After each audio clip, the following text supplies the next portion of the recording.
It depends on what the failure is. There's lots of ways to sin against prudence. So you can be insufficiently reflective, but you also can be hyper-reflective. Like you can always be mulling over a decision and actually get to taking it. So I would counsel different things depending on the particular sins that are concerned. So for the person who doesn't reflect sufficiently or who lacks the kind of memory to retain a hold on past decisions and how they have gone, I might recommend journaling. For instance, like make a journal notebook. Make a decision journal or a decision notebook where you write what you thought about the decision at the time, 5 sentences, right? And then just revisit it every 2 months. How did that go? And in what ways did you deceive yourself?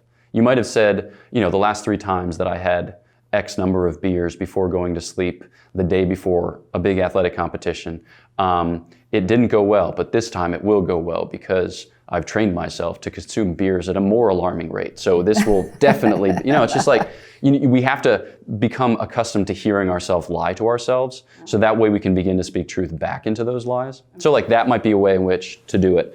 For another person who takes too much time to reflect upon a decision, I might kind of push them in the direction of a little more precipitousness, right? Or just decisiveness. Say like, give yourself a time limit.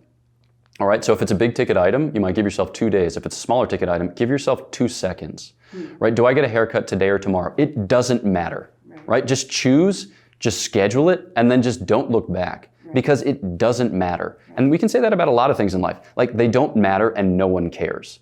And there's a freedom that comes with that. Not to say that we're all closet nihilists and Christianity is just a little patina that we just brush over the fact that we're staring into the void. But in the sense that we assign importance to the things that merit importance, but ultimately that importance is to be found with the people, like with the relationships that we've cultivated, how we've come to discover the Lord in the midst of it. And you can have intimacy with the Lord regardless of whether you're sitting in the barber chair today or tomorrow. Doesn't matter. Well, what age would you recommend starting to very specifically teach children about prudence? I think that parents are teaching their children prudence all the time, right? Like, do you want 1 marshmallow now or do you want 2 marshmallows in 5 minutes? Like, delayed gratification is a lesson in prudence because children have to be able to project their lives into the future. Otherwise, they will just be the slaves of their appetites. And you see that, like whenever you encourage a child to share, you're teaching the child to enjoy peaceable communion rather than just fighting because the child knows that even if the other party is more to blame than he or she is, that everyone's going to get punished because mom wasn't there at the time to determine whose fault it was, and so she's going to try to be as fair as she can be. So like you learn that from a young age. You're always in the school of prudence, but you have to be, sufficiently reflective on your own experience and on the experience of others to incorporate it into a human culture. If you're not spending time in prayer, it's easy to fall back into habits of imprudence. In fact, it might be time to incorporate a particular kind of prayer, a little different from what you typically do.